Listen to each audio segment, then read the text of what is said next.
you people who are supporting these people, you were just as critical of Jeremiah Kun as you were of every other corrupt lawmaker there is. Rescue the country. It can be jail. Rescue the country. It can be jail. I want to protected nasty slap in your ear. Rescue the country. It can be jail. I want to protected nasty slap in your ear. Rescue the country. It can be jail. I want to protected nasty slap in your ear. Rescue the country. It can be jail. I want to protected nasty slap in your ear. All you people who are supporting these people, you were just as critical of Jeremiah Kun as you were of every other corrupt lawmaker there is. Joseph Boakai had a monthly allowance of $3,000 coming from me every month from the United States. Apart from all the other requests for this, requests for that, requests for this, requests for that, fixed $3,000 that I got from donors. Never one day did I tell you it was my money. I was raising that money from people Joseph Boakai never had any relationship with.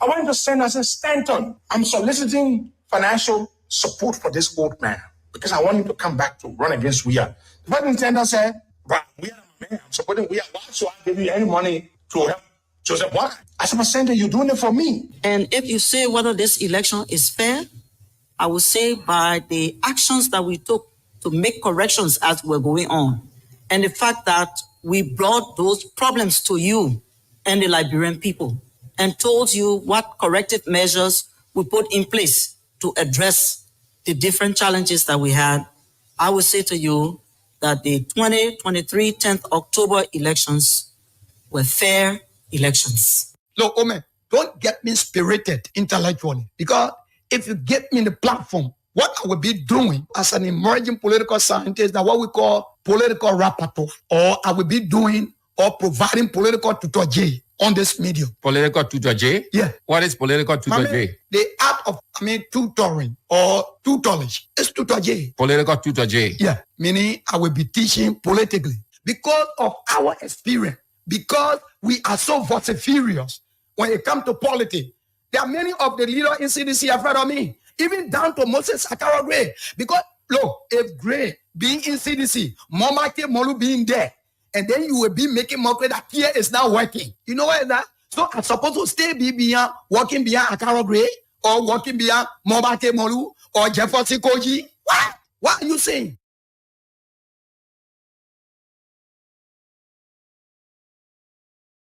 Stanton was one of 10 regular donors I had to support Joe Boakai. I'm going to show you some evidence. Stanton was one of 10 regular donors. This is the part where I show you evidence. This is the part where I show you hardcore evidence. I never named any of the people who contributed to sustain Joe Boakai over the years since 2020. I've been raising money to sustain him. But Stanton decided to speak publicly to it. As you all may be aware, Stanton Wetherspoon was a big CDC man. He never liked Joe Boakai. Prepare for the evidence. I'm about to show you the evidence. You say people purchasing voter cards? There are reports of that. There are reports. So these reports, the NEC cannot substantiate them. You can substantiate these reports. But it's against yourself to sell your card. It's against yourself to give your card to anybody else other than you.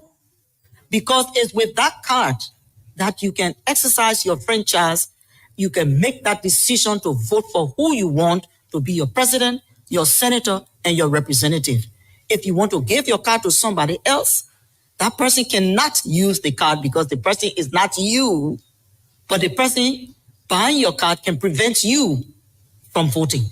So we all need to be aware of this and I don't know, talk to our brother, sister, auntie, uncle, and children. Joseph Boakai had a monthly allowance of $3,000 coming from me every month from the United States. Apart from all the other requests for this, requests for that, requests for this, requests for that, fixed $3,000 that I got from donors. Never one day did I tell you it was my money.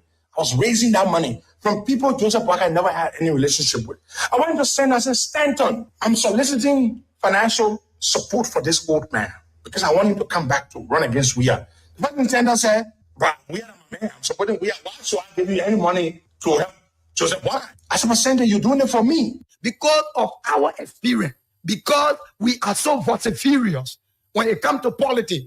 There are many of the leaders in CDC afraid of me, even down to Moses Sakara Gray. Because, look, if Gray being in CDC, Momake Molu being there, and then you will be making mockery that here is not working. You know what is that? So I'm supposed to stay beyond, walking beyond Akara Gray, or walking beyond Momake Molu, or Jefferson Koji? What are you saying? Article 83B of the Constitution of Liberia requires that for any presidential ticket to win outright on the first ballot, that ticket must acquire at least 50% plus one of the valid votes cast. Article 83B further states that where no presidential ticket obtains at least 50% plus one, the two presidential tickets that receive the highest number of valid votes shall participate in a runoff election to be held on the second Tuesday following the expiration of the time provided for in Article 83C. The most influential people to him are TC people. He's a tribalist. Joseph Boakai belongs in the dungeons. He's a man of antiquity, old man from back in the day. His mindset, his thinking, his behavior. In Grand Bassa County in 2017, Boakai and Emmanuel Nukwe, UP, got 9% of the vote in Grand Bassa County in 2017.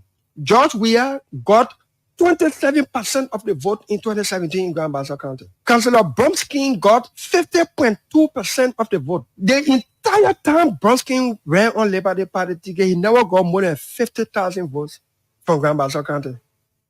The highest we got was 49,000 in 2017, carrying him to 50.2% of the vote. In 2023, with all the wahala we have with our party, Liberty Party, with our political leader herself not on the ballot, some people feeling bad why she's not on the ballot, with another daughter of the county on a ballot for vice president. We took Boakai Unity Party Rescue Mission from 9% to 34% of the votes in Grand Bassa County. At the first round, we call for absolute majority of the vote, meaning you must have 50% plus one. Then you win the first round, meaning there's no second round.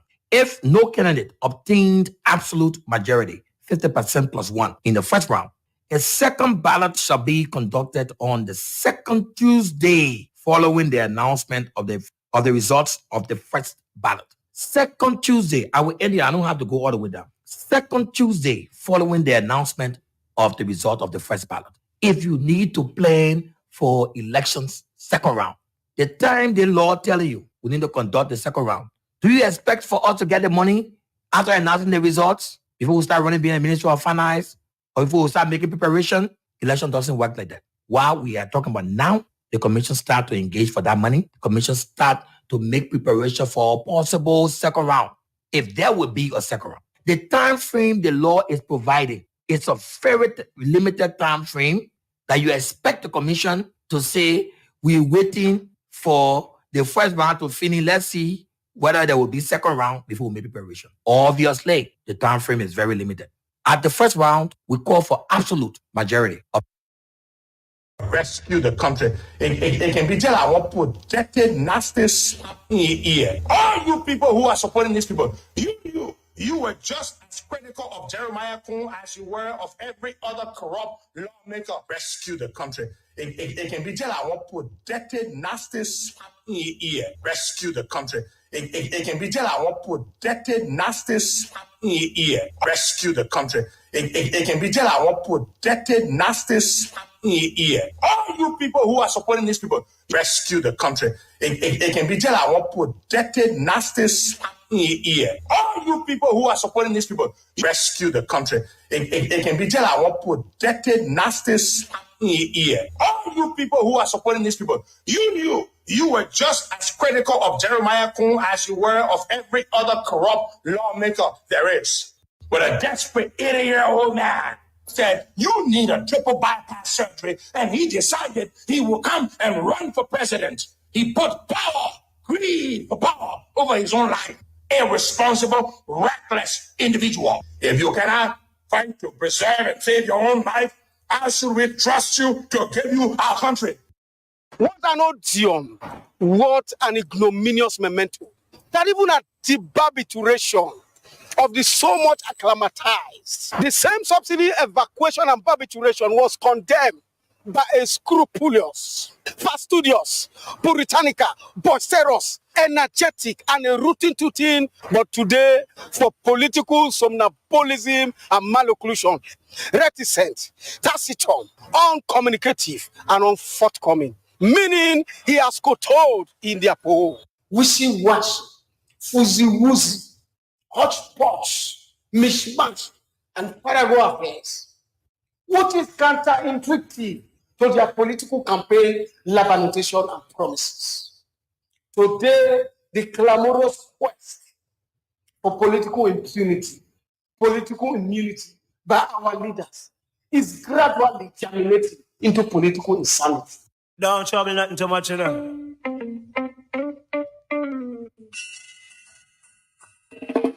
One, two, three, loving you. 4, 5, 6, 7, 8, loving you back. 1, 2, 3, I love you. 6, I'm missing you. I want you back. Long time no see. Out your love, I'm lonely. I miss you. And it's too hard to bear. What have you done to me? I'm waking up in the middle of the night without you. And it's so unfair. I toss and turn, reach for you, only my pillows. Soon awake, the morning sun rises, but I'm alone. It is the last day of October. It is Tuesday, and it is Bits and Pieces on Voice of Liberia 104.1 Morovia, Voice of Liberia 89.7 Kakata Magibi County Telecom Community, Voice of Liberia 90.7 Bon County. What a day! What a place that we put the bits and pieces together with just a pulse and place it on your lap. You decide because you are the judge. Thank you so very kindly that you joined us this afternoon for the show Bits and Pieces on this 31st day of October 2023. Election year in Liberia, run off between the two elite historically political parties, the Coalition for Democratic Change, led by President George Weah, and the Opposition Unity Party, headed by former Vice President Joseph Yema Boakai. And that will be on the 14th of November. My name is Sam Andrews. Good afternoon, and welcome to the show. Like a child would say it's so easy to you. 1, 2, 3, I love you. 4, 5, 6, I miss you. I want you back. 1, 2, 3, I love you. 4, 5, 6, I'm missing you. I want you back.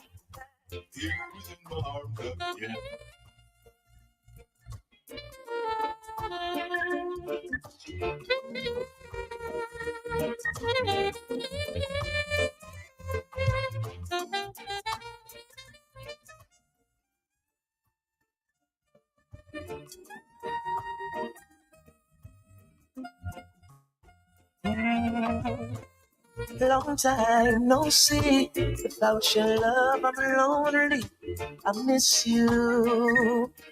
It's too hard to bear. What have you done to me? I'm waking up in the middle of the night without you. And it's so unfair. Oh, yes, it's all because you are so extra. You are so extraordinary, massive. Without you, we can be here. It is because of you that sacrificially we are available. So thank you again that you made us a part of your Tuesday itinerary. Thank you ever so much, Nathaniel Sengbe James. You are following. Good afternoon to you, Titi Colette. You are also following. V. Mohammed Sharif, you are following from South Africa. Thank you ever so much for coming on. First up, JFK, precedence is set by the court. The court will render a guilty verdict against John F. Kennedy Medical Center and ordered it to pay damages for wrongful surgery. Wrongful surgery. They got to pay substantial amount for wrongful surgery. Why this is not regular in this country, as we have seen in other countries, but this is precedent. So GFK management, they are now, the court found them liable and ordered the hospital to pay 1.5 million United States dollars as general damages and 3.1 million United States dollars in special damages for wrongful surgical operation the hospital performed on patient Karen Gedu Sekipo of Painesville. It has been lingering in the court for a while now, and it was at the 6th Judicial Circuit Court, Civil Law Court at the Temple of Justice. Many thought that nothing would have come of it, but justice was served, and the hospital did plead guilty. JFK did plead guilty. That means they admitted that truly the hospital carried out wrongful operation, or the operation just did not go as planned. However, the jurors in the case, or that look into the case, on October 27, will say that they found the evidence against the hospital compelling and rejected the hospital's plea. The jury's decision was a unanimous verdict, thereby declaring by all evidence that the hospital did carry out bad operation. They rejected the arguments presented by the hospital's legal team. The hospital legal team will try to present their evidence in objection to what came against them. And the hospital will have to pay 3.1 million. The first, two different categories. The first one, 1.5 million United States dollars. This is in general damages.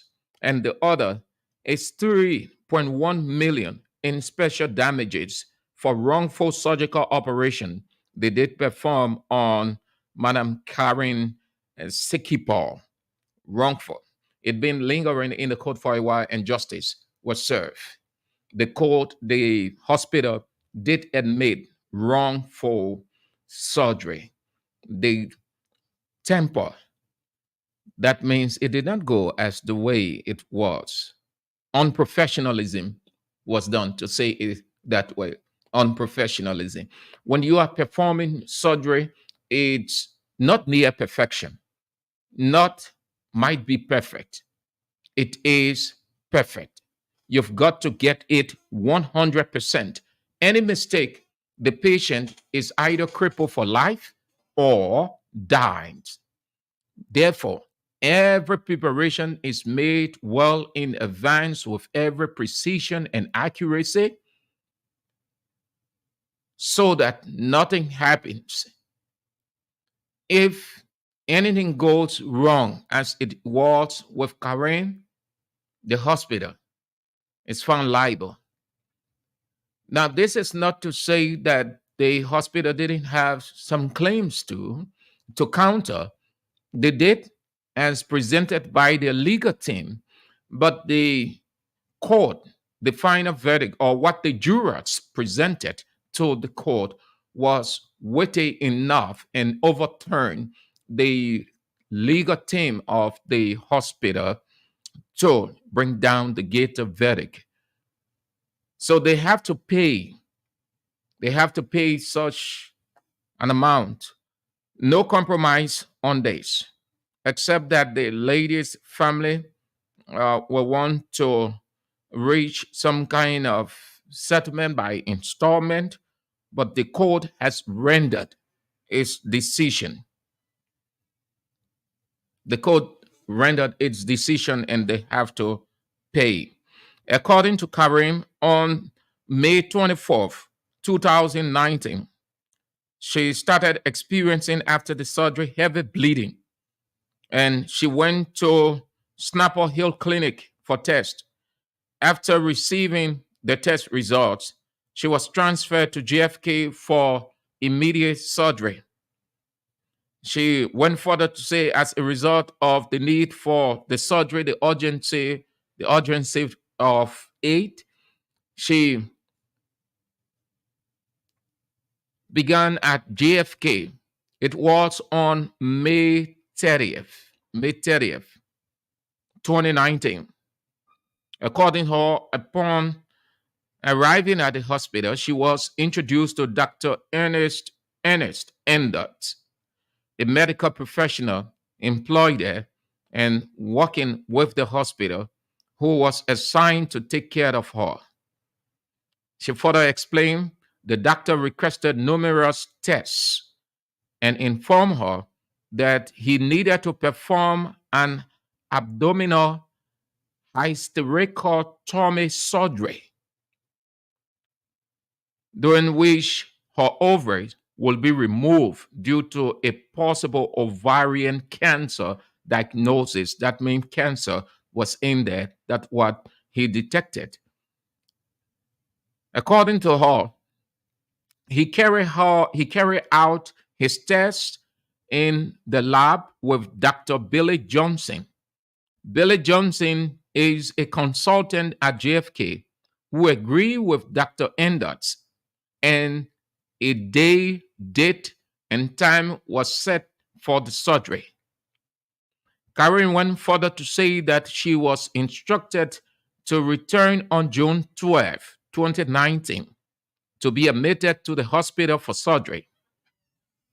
The surgery was performed as scheduled, and she was discharged on June 16, 2019.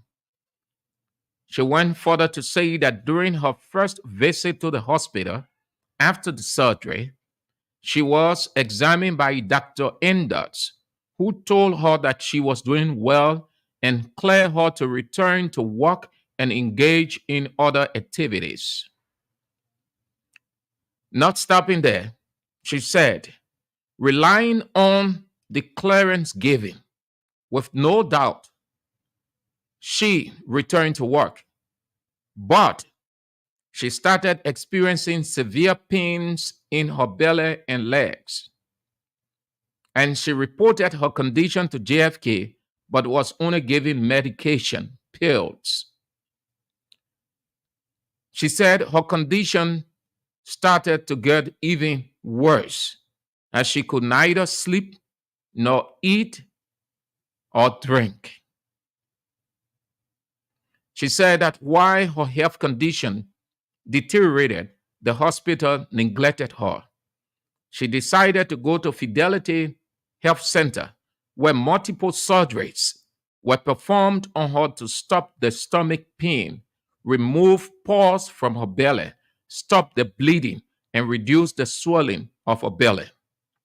that during one of the surgical operations at Fidelity Hospital, according to her doctors, the doctors were astonished to find abdominal guards inside her body with pieces of her flesh stuck to it as a result of the abdominal guards left in her body by JFK's doctor who performed the surgery. What she said was that at Fidelity Hospital, there were, after they performed the surgery or during the surgical operations, they discovered that something was left in her.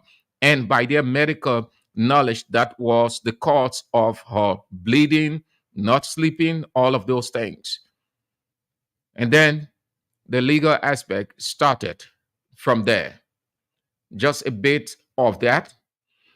So the hospital has been found guilty by the court, and they will have to pay that money. So here is it. Too many hospitals and clinics in this place. This is unprecedented for me, I should say. Before I move on, this is unprecedented for me. I have always known in this country that people have performed sometimes not really deliberate, but they make mistakes and they try seeking understanding with the very hospital. Sometimes they are driven out.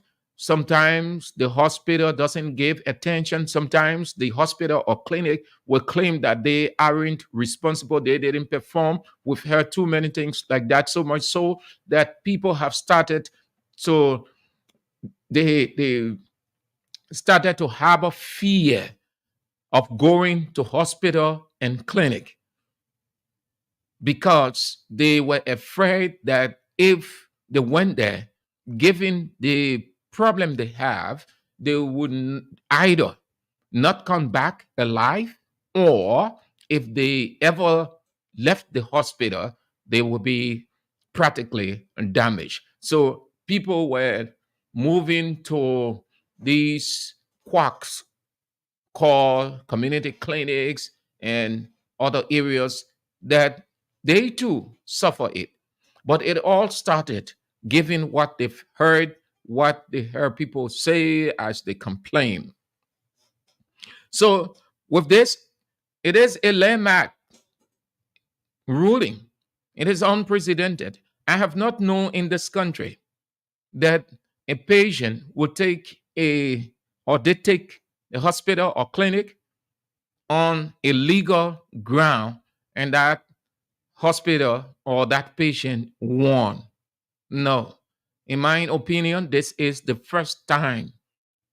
It may have happened. I do not know, you know, but I am speaking to what I know. I haven't had any experience except this one. And let it serve as a warning and precedent. Those of you who are working in those places, you've got to be very careful. You got to be very careful. You are dealing with lives. Those of you who work in hospital, physicians, assistants, dispensers, clinicians, doctors, surgeons, whatever your area of specialization, you've got to be very careful. Some of you, you dispense and you gave the wrong pills. The patient goes home, start to feel pain or vomiting or some kind of stuff. By the time he or she can get home, it gets serious. Returning for proper checkup, sometimes it leads to death. You've got to be very careful. And it's all because either I don't think that it's on financial ground. I don't want to believe that the hospitals are not being paid. No, I am told that JFK doctors the doctors at JFK are well paid. So it's not because of money. No, I want to believe that it just happened the way it happened. This is not to say Dr. Enders isn't a professional doctor. No, he is. All of us, we are human. Some way, somehow, we make mistakes along the way. Not everything you will be perfect in, but sometimes you just try to avoid being mechanical, wherein you'll be too relaxed or you'll be too sure. That's when you have situation like this. When you're dealing with a patient, when the situation is all about operation, you've got to be very, very careful. Very careful. It's not just doing it as quickly as you can, because most of the guys do it in hospitals. They just go, quick examination is okay, go, nothing will happen. Even if the patient is suspicious and asking the doctor that, you sure I'm okay, nothing will happen? No, no, no, no, it's okay. Just go, relax yourself. After 1-2 days, the person starts to feel pain. So you want to be very careful. All of you in hospitals, clinics, you want to be very careful as you deal with people. But you have to pay JFK. You have to pay that amount. How it will be paid, you have to pay. It is a good precedence. It is a good precedence. It puts hospitals, not only JFK is government hospital, but it also brings private hospitals into the limelight or under the microscope. So hospitals, doctors, whatever the specialization or specialty, going to be very, very careful. And all of you have to be very, very careful. Very careful. Too many people under the ground because of an error from a doctor. Too many people are paralyzed. They are practically dead today because of an error from a doctor. Too many people crippled because of an error from a physician assistant or a clinician, somewhere, somehow. Too many people. So you have to be very, very careful. It is not about the rush. When you think that it is not appropriate, or you're not the right person, or you can do that operation alone, you seek assistance.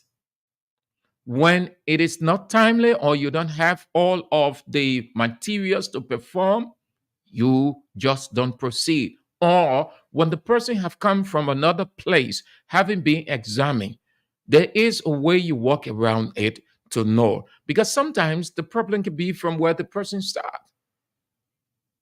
The lady said she started from a given place before.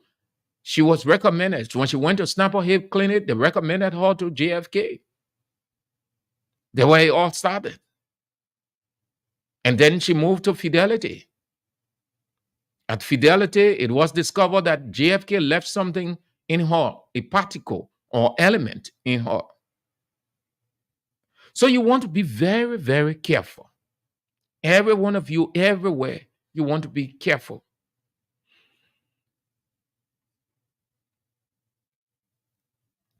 George, let me see who else have come on. Barclay John, thank you ever so much. You are following. George Lamidine, thank you for coming on. Pastor Melvin Powell, thank you for coming on the show. You are in the United States of America, there where you are following from. All right. So that is the first pointer we got on the show, Bits and Pieces on Voice of Liberia 104.1, Voice of Liberia 89.7, Kakata, Magibi County, Telecom Community, Voice of Liberia 90.7, 90.7, Bon County. Good afternoon to you, Daniel Kume. Thank you for joining in. I appreciate it. Hope that you are faring well. So the next pointer we've got on the show, several civil society institutions are against the election of those they refer to as warlords and those sanctioned or who are on sanction list, that they should not have been elected. the people of Liberia made another damning mistake again by electing these people. They are unsanctioned or sanctioned by the US government. The next category, warlords, therefore, they should not have been elected. To put this in context, the first thing is they are right to be elected. And those civil society and other Liberians who think that they should not have been elected are wrong. Because there isn't any law that prevents a person from contesting. There isn't any law that says those on sanctioned list should not contest. Moreover, they are Liberians who got the right, as any other Liberian, who have the right to contest. They have nothing to prevent them. It is not about who is a warlord. We've transitioned from that. We should not be talking about that anymore. No. If we stay talking about warlord, listen, I have always said that Liberia don't really have politicians, and the emphasis is on the politicians. Let me talk to them strictly. In the past, couple of years back, people used to talk about prosecuting those who bear the greatest responsibility of the war, those who committed heinous crimes, those who uh, killed thousands of people, buried people alive, and on and on. Sorry, I try not to be graphic. They said, no, the war is over, that you shouldn't talk about it. In fact, we have the TRC reconciliatory mechanism in place called the Palaver Hut. So there isn't a need that you people will be referring to those people as warlord. They aren't warlords anymore. The war is over. We are experiencing peace now. Everything is behind us. They will argue that way, and their argument made more than sense. It was reasonable enough. It resonated well with vast majority of the people. But here is the irony of some of these people. Today, they are saying that these people are warlords and they should not have been elected. So you see the irony. You see the oxymoron. You see the misnomer. You can't refer to them because we do not have any warlords anymore. We do not have warlords. If everybody will be looking at everybody's parts and then branding them, it is a war in itself. That is why what was done in the campaign, the first round of campaign, caused the atmosphere to have been what it was. Because people started to go back into people's closet. If everybody was going into people's closet, this country would not be in peace. We shouldn't pretend that what you say, war does not come from the guns. War comes from the mind. Everything starts from the mind. Every decision is hatched from the mind. The mind is the lab where all decisions are hatched, where everything is resolute. Everything is resolved from the mind. So if the mind would start to look at other people, think about war laws, and on, then it is a war in itself. So these people have the right. No one. In fact, it is a surprise that civil society organizations, people who know all of the frameworks, all of those rules, laws, will be saying this at this time. It is wrong. They got the right. Whether it's going to have an impact on the country, I want to believe it is from where they are speaking. Whether it's going to have an impact. Some of the guys who are on sanction lists, will not be in the position to travel out of Liberia. Yeah. Yeah, Kumen, that's the same thing. We're saying the same thing. So that's the only aspect. But it doesn't say, your constitution does not say that they don't have the right to contest. If they were sanctioned by a given country, well, they were sanctioned based on the laws of that country. So let's be very personal here. Bill Tuawe, Nathaniel McGill, Serena Seaforth, are they Americans? They're not Americans.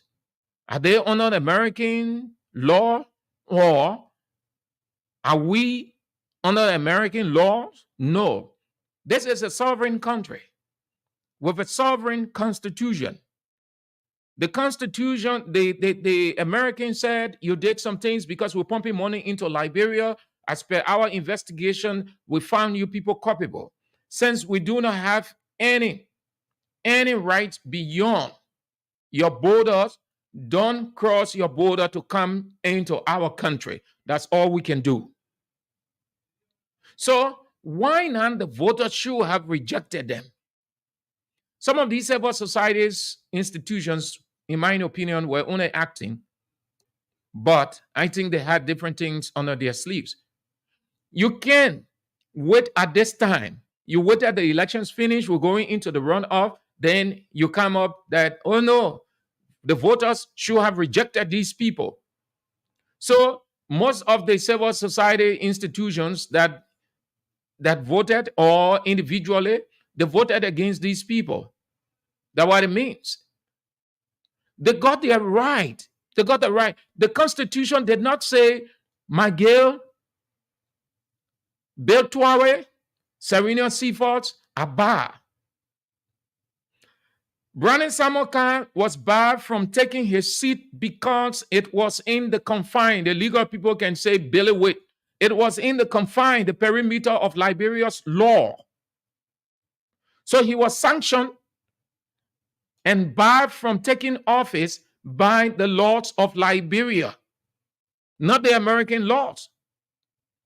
America said Bill Tuawe, Nathaniel McGill, Serena Seaforth, you can come into our country. But we have no right to say you shouldn't contest. It is your right, your country, your constitution. Our constitution is different from yours. So it doesn't make sense at this point in time to say the voters should have rejected those people. It is divisive. It is unpatriotic. It runs contrary to the policy of these civil society institutions that came out with it. It is wrong. It is inhumane. It is diabolical. You can't do that. How it's going to happen with these people on sanctioned lists? Why, it's none of your business. Now, you may think that, oh, yes, it will affect the country, because that's the primary reason why you wanted the voters to have rejected these people, because one, they will not be able to travel. They won't travel out of Liberia. So their entire office will be paralyzed, and on and on. But no, it doesn't say that the district wouldn't be effective. It doesn't say that that person who is sanctioned wouldn't communicate. It doesn't say that people outside will not do business with that person. It doesn't say any one of those things at all. Vani Sharma had been on sanctioned list for a protracted period. Did it say that Vani Sharma's office was shut down, that the sanctions shut down his office and nothing happened at all? Vani Sharma did not do anything whatsoever? No, he did. His office was on. He communicated. He influenced a couple of things to come into the country. The only thing is you can't get out. That's all.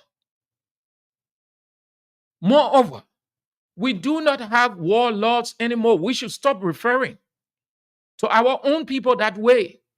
Everybody got some kind of situation. You may not have participated in a war. You may not have taken gun to sit at checkpoint.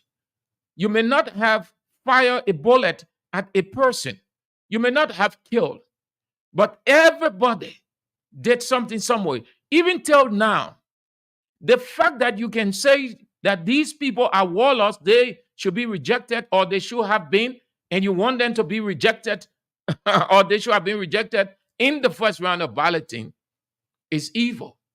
It is diabolical. It's inhuman. You can say that. You can do that. So between Those who say those people should be rejected, and them who is clean. Because the argument that the voters should have rejected them because they are unclean to serve, and you who are referring to them as bad people, those of you who are referring to them as warlords, bringing the past into the present when we are finished with the past. Psychologists say only thinking about the past bring it alive, but nothing you have said and done is new under the earth. So you and such person or people who is clean. Nobody is clean.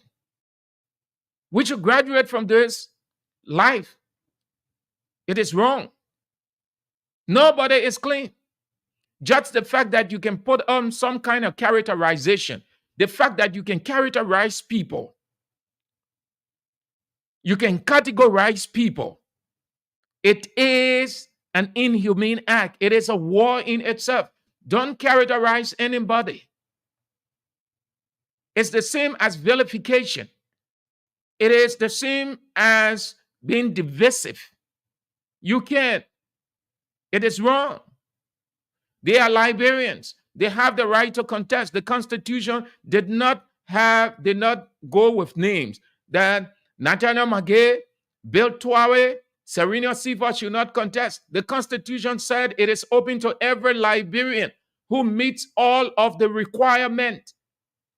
The Constitution did not say people who are on session list should not contest.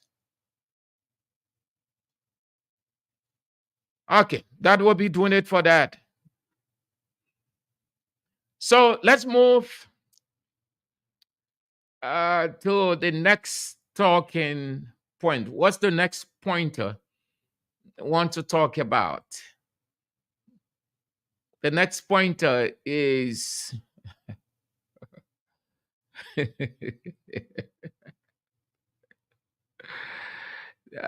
next pointer is this.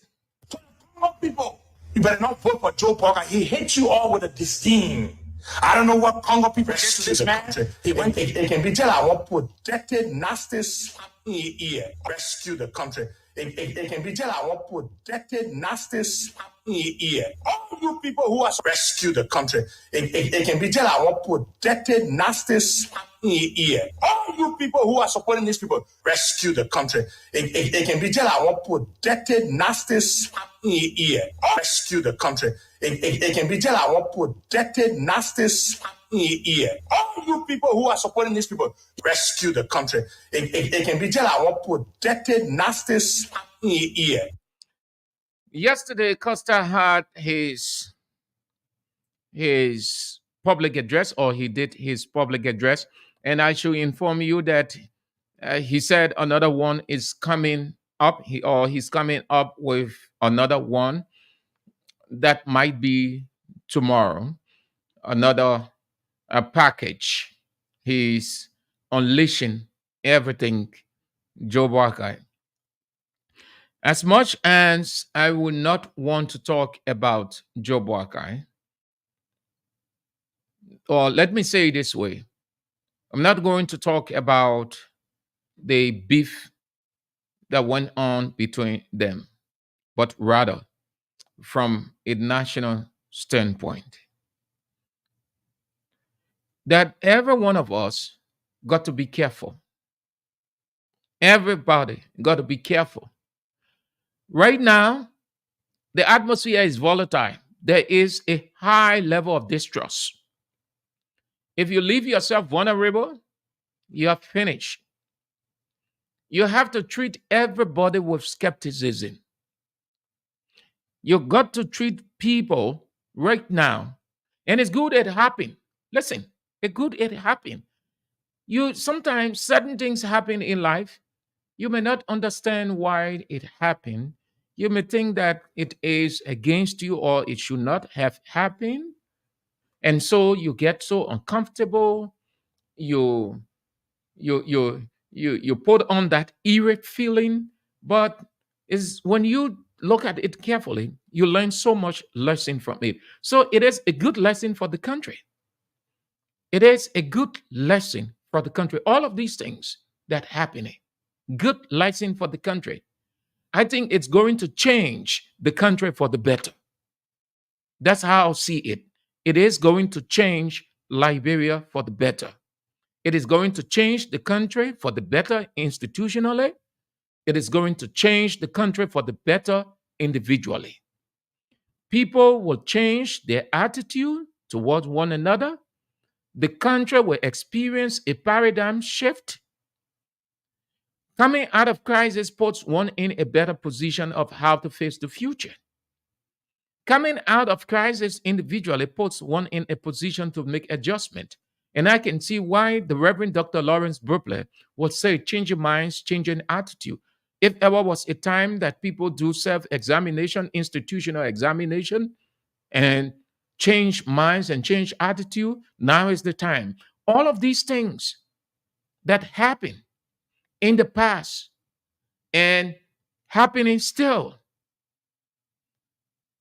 don't be troubled. All you need to do is to examine yourself now, know who to confide in, know who to tell what, especially you women. On a social level, we'll talk that on Friday if God permits, with your bestie, my bestie. You're doing things in common, you're sharing things in common, you're showcasing yourselves in common. At the close of the day, they start to expose you people. What you need to do is to be careful with yourself, how you divulge certain information. It is political. We're in a political terrain. I am not looking at it from any political aspect. I am only telling all of us, given what we have experienced in the past or what we're experiencing now, it is a glorious opportunity, a good lesson to change our minds and change our attitude, like the Reverend Dr. Lawrence Brooper said, moving forward. If you can examine yourself now, if you don't know who to confide in, if you don't know who to divulge information to, you think you should leave yourself vulnerable, listen, nobody knows the intent of anybody right now. You can't trust anybody right now. There isn't anybody you can trust. There isn't anywhere safe. There isn't anywhere or any information that you think will be kept personal until such a person who received that information goes on the ground. No. So, what do you do? Treat every situation and people with skepticism. I used to say this back, and people thought I was just talking off head. But most people now getting to realize that it makes sense. It doesn't say you are faithless. It doesn't say you aren't friendly. It doesn't say that you aren't human. It doesn't say that you are a bad person. No. It only keeps you in a better position. It saves you now for the future. It puts you in a position that you will always be on the safe side with your character and reputation in check. In homes, offices, business center, wherever, you've got to be very careful. Because one of the things that it brings, if you're not careful, everlasting hatred. And once there's everlasting history, there's crisis. Once there's crisis, what happens? It affects the fabric of the country. When you're saying country, you're saying the people. When you're saying nation, you're saying the people. Individual affects individual. Institution affects institution.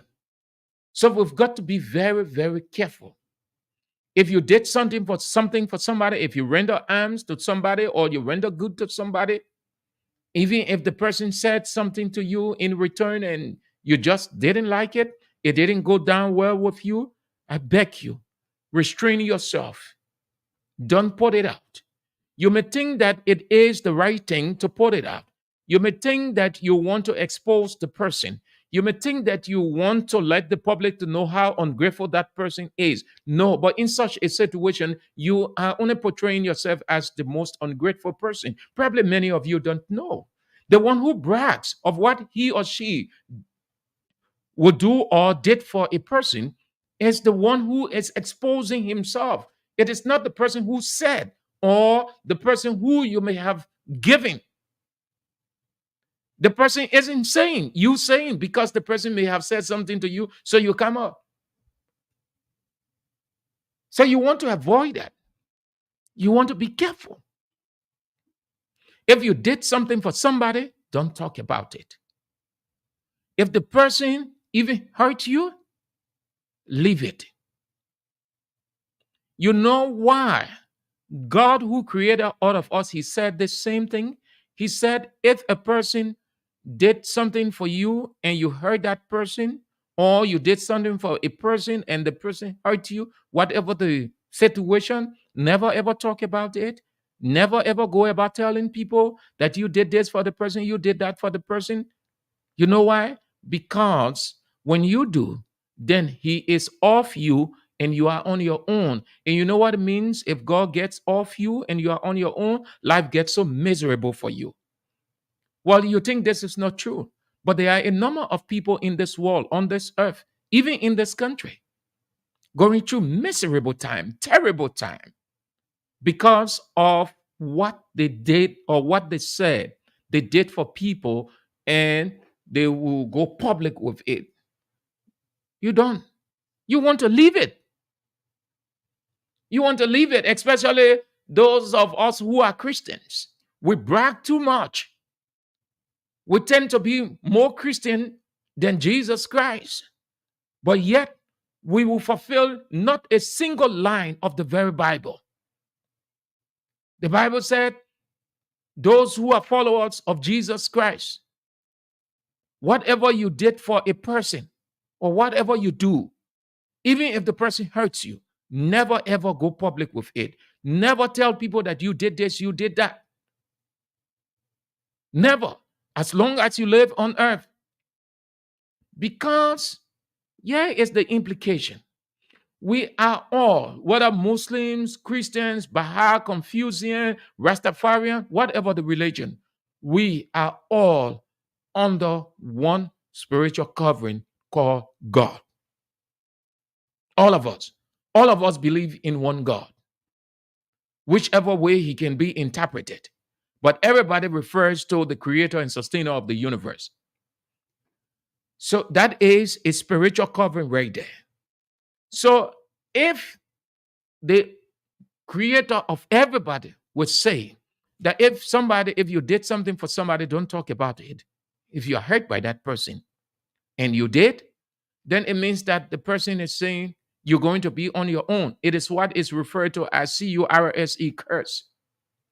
Those of you who may have done that, well, you have to ask for forgiveness. Those of you who haven't done it, don't ever attempt to do that, because you may not be affected, or it may not affect you readily. It may not affect you as a person. Probably some of you don't know this, but it can affect your children. It can affect a member within your family. Yeah. You got to be very careful. Too many people suffer for that. You know, when the pastors are preaching, what do you say? Sometimes you hear them talking about revival, say generational curse, breaking generational curse. And it sounds like a cliche, but it is true. Generational curse simply means what a generation did still exists because that generation never ever attempted to purge itself of it. So it lives with, or it moves on to the generation that comes after it. This is why you have to be very careful. When you go around bragging, I did this for this person, I did this. And no, the traditional value, people say Liberia has value, Liberia has tradition, but I think it's valueless. I think it's traditionalist. Because people talk to anybody, whichever way they want to talk, say anything they want to say, render any vulgar expression they want to render. And in Liberia now, everybody equal. Everybody equal. Everybody can tell, anybody can tell anybody anything. No remote, no distinction. And this is why you see too many things happening the way they happen. People always will say, when they see a given person that we call crazy person in Liberia, say, oh, they fought in the war, that the war doing and so. No, that's not true. Some of those people you see on the street crazy, that's curse. Some of them, they say things to people. Some of them, they did things to people. Some of them, it's God's punishment. Who told you that just as he did in the days of old, he's not doing it now? To say he's not doing it now is to say that he has cut off himself. And it is not possible. God can punish you by these kinds of things that you say and do. They may look simple. You may think that they are ordinary, but no, they aren't. So you got to be very careful.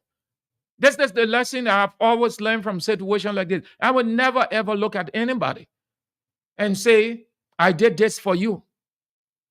We have been hurt along the way, different times, by different people, but never one day it come out of our lips that I did this for you, I did that for you. In fact, I didn't do it for you. But rather, it was the instruction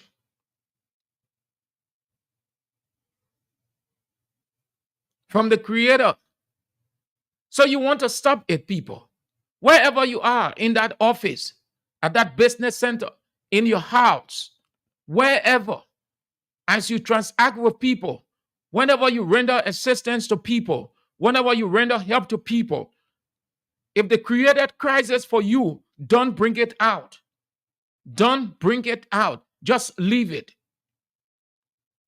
We Christians, we go to church, we read the Bible, and we're talking about persecution. Say, oh, the Bible says you will be persecuted. You will go through this, you will go through. This is it. There is no time God set for that to happen other than now. This is the persecution time. Where it's going to be. You think the persecution is going to be in heaven? Well, after this, there is only one other period we'll have ahead of us. And this is why you make sure that you avoid these things so that you are not left behind to be in the tribulation period, which is the more terrible. That's a crisis period also. So you got to be careful. All of these things can work against you. We have to stop it in our country. We have to use the Reverend Dr. Lawrence Bropler maxim. Changing minds, changing attitude.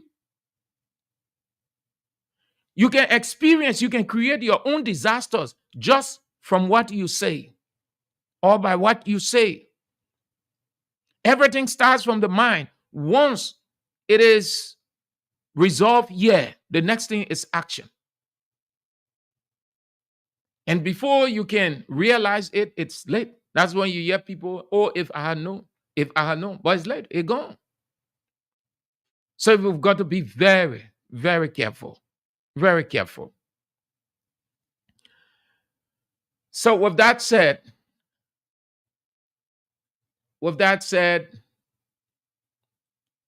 let me talk about it from the political standpoint now. Let me talk the politics. Rescue the country. It can be tell our protected nasty slap in your ear. All you people who are supporting these people, you were just as critical of Jeremiah Kun as you were of every other corrupt lawmaker there is. Rescue the country. It can be tell our protected nasty slap in your ear. All you people who are supporting these people, you were just as critical of Jeremiah Kun as you were of every other corrupt lawmaker there is. So Job Walker didn't have it all along. According to Costa, he didn't have it. That he, Costa, personally provided 3,000 for his upkeep. That Job Walker was suffering. Behind the scene, too many things were happening, coupled with his resolution to contest, and then he opted to withdraw, and he was encouraged to move, put everything together that he was going through on finance, that he didn't have the finance, he was struggling, that he had to provide 3,000 United States dollars for his upkeep and others.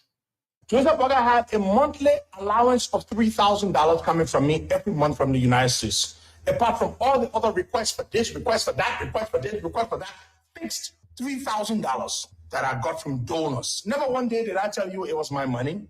I was raising that money from people Joseph Boga never had any relationship with.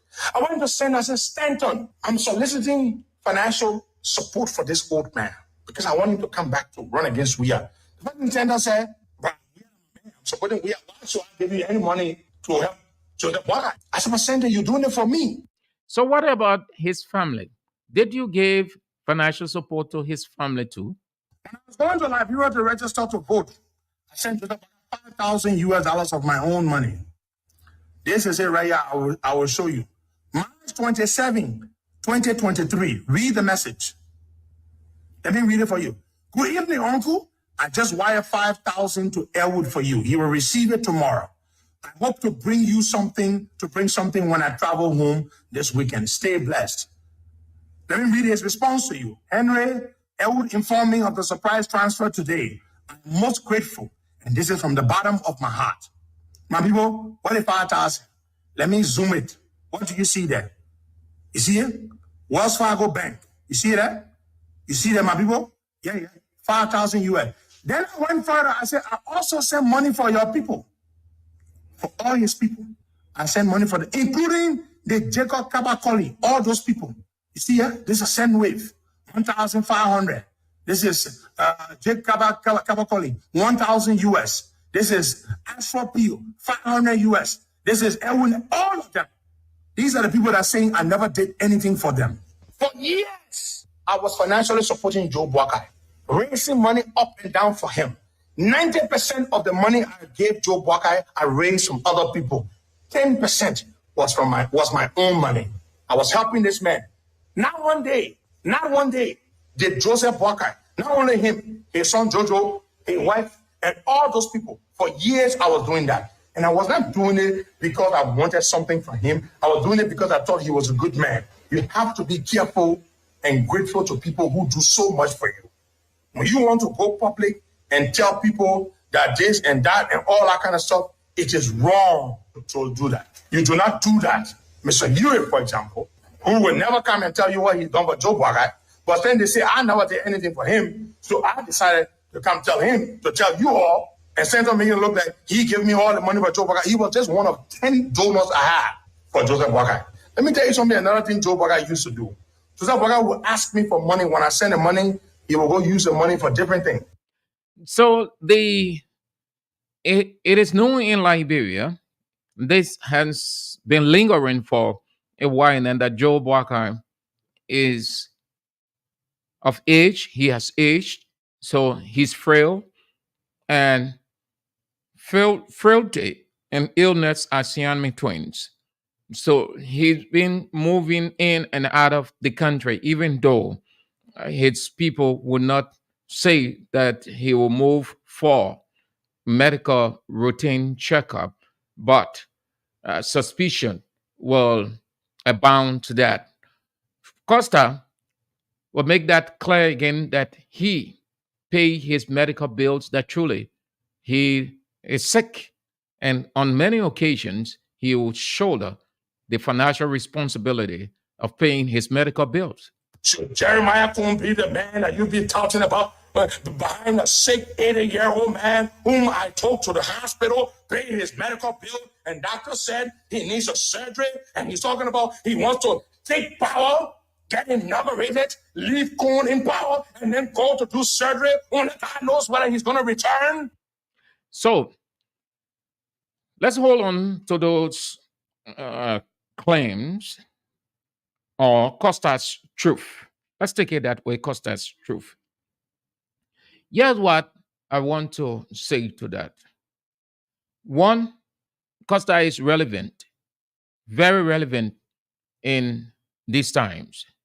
People will think, some will think that he isn't. He is relevant. He had been an influential figure from the very first day. He had couple of ups and downs with the current regime.